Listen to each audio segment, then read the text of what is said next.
Sa gitna ng malawak na kalikasan, natutunan ko ang malaking katotohanan.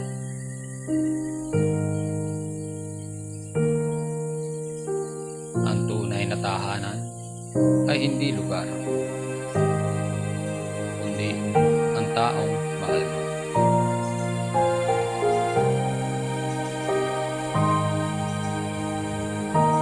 Tulad ng mga bundok na hindi natitinag,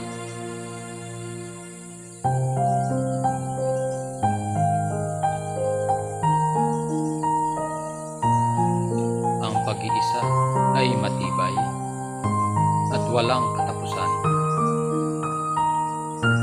Ang pag-iisa ay matibay, walang katapusan. Salamat sa pagbibigay sa akin ng bagong pag-asa, katiwasayan sa bawat sandali.